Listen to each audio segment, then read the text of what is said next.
Hi Math 6-5. This is the video for lesson 81, which is located in your textbook on page 425.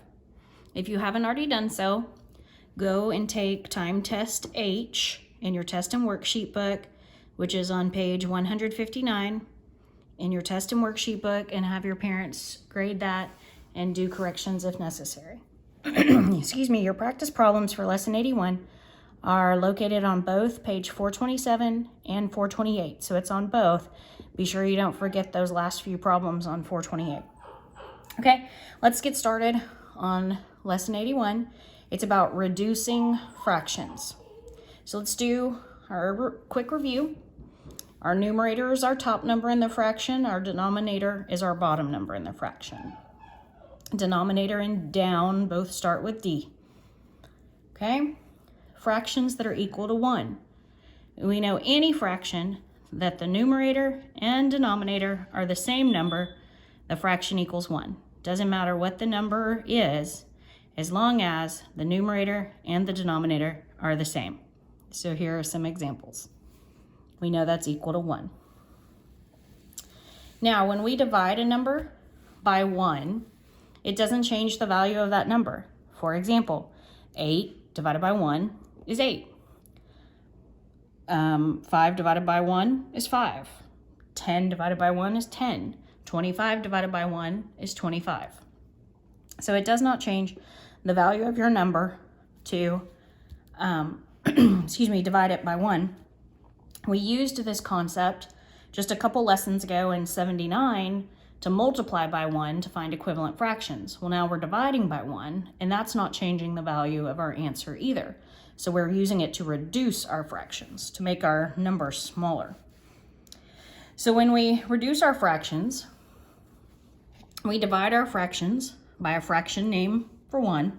So by something like up here, like these. That's what fraction name for 1 means. To make the terms of the fraction, that means the numerator and denominator of the fraction, smaller.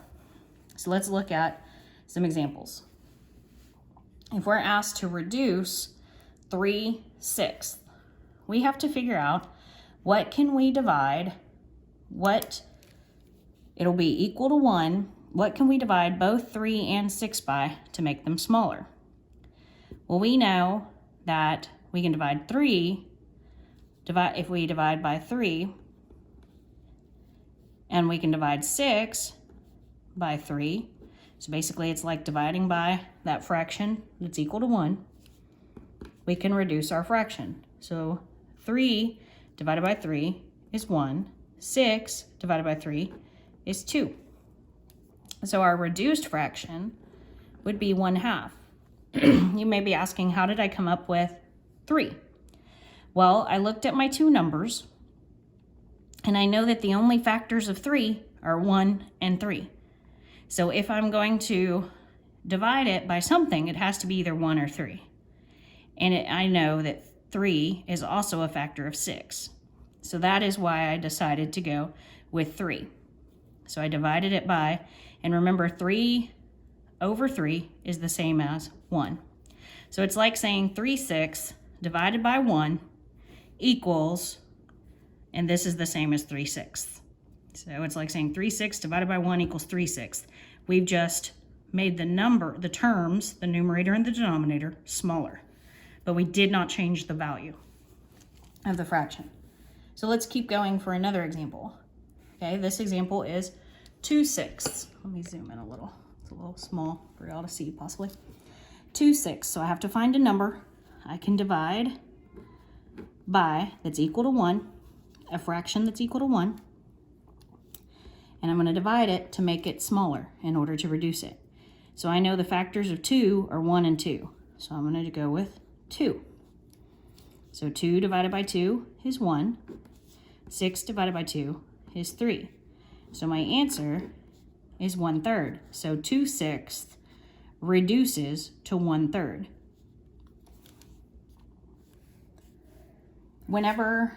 Here's another one. Okay. So this one is 5/6. So I have to look at it and say, what can I divide it by? What fraction equal to 1? That's a fraction bar, by the way. I'm just setting up a fraction bar to reduce it. So I look at it and I know the factors of 5 are 1 and 5. But I know that 6 can't be divided by 5. So the only things that either of these could be divided by is 1. So therefore, it's in its lowest. We don't have to divide it by anything. There's no reducing it. 5/6 cannot be reduced any lower. It is in its lowest form. You cannot divide 5 if you can divide 5 by 5, but you can't divide 6 by 5 and get a whole number. So there's nothing you can divide it by. There's no fraction equal to 1 that you could divide it by to make it lower. So it stays the same. There's more examples like this. If, let me pull up my example real quick. Over here, where'd it go? I have it written down. Give me just a moment. I'm sorry. Okay. So another example, 3/8. So if I am to reduce, my instructions say reduce 3/8. I look at 3/8 and I know the only factors of 3 are 1 and 3. Okay, so 3 is a possibility. But can 8 be divided by 3 equally with no remainder? No. So I can't reduce it any lower. 3/8 is as low as it goes. Okay? All right, we can take that and we can apply that when we add and subtract and multiply and divide fractions. We always reduce the fraction or the answer unless a problem tells you not to. And that's kind of our basic rule of fractions. So let's look at some examples. Okay. This one is like your practice problem D. So this one tells us to add and remember to reduce our answers. So when we add fractions, we remember the first thing we look at is the denominator, and we make sure that it is the same. And in this case it is, so we just copy it right over. Then we go to the numerator and we add our numerators. 3 plus 3 is 6. My answer is 6/10. Can that be divided by any fraction equal to 1 to reduce it? And I know it can.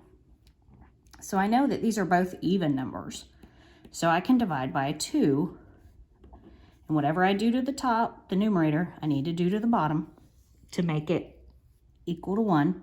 Right here, 2 over 2 is equal to 1, right? So let's do that. 6 divided by 2 is 3. 10 divided by 2 is 5. So my answer, had I put 6/10, yes, that would have been partially right, but it means I didn't follow instructions. So your parents could mark it wrong because 3/5 is the actual answer because it's telling you in the instructions to reduce your fraction. And you should just start getting in that habit from here on out.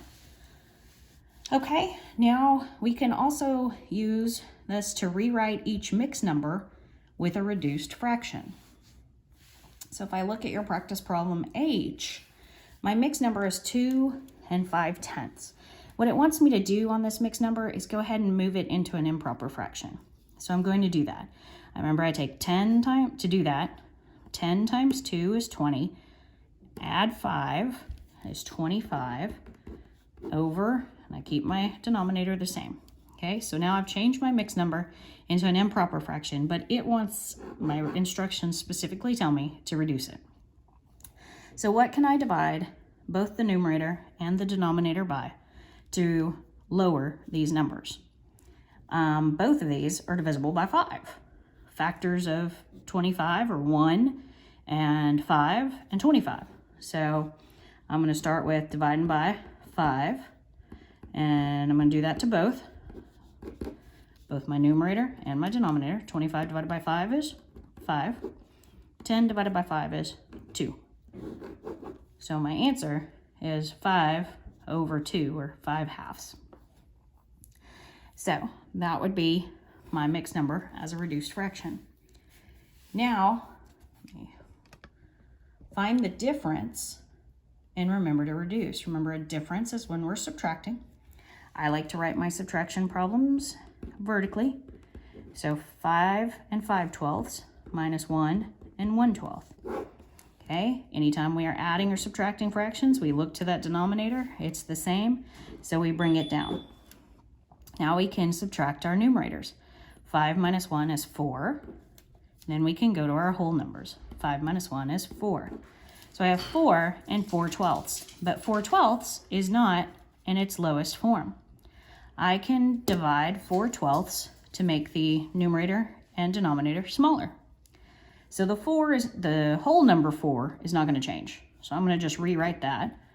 Okay, I'll write it down here. The whole number is not going to change, so I'm just going to write that down right there. But my 4/12, there's something I can divide each of these by, and I have to do it to the top and the bottom, and I'm going to divide it by 4. So 4 divided by 4 is 1. 12 divided by 4 is 3. So my final answer is 4 1/3. Okay, so I gave you a couple, no, actually 3 of your practice problems and worked on those with you.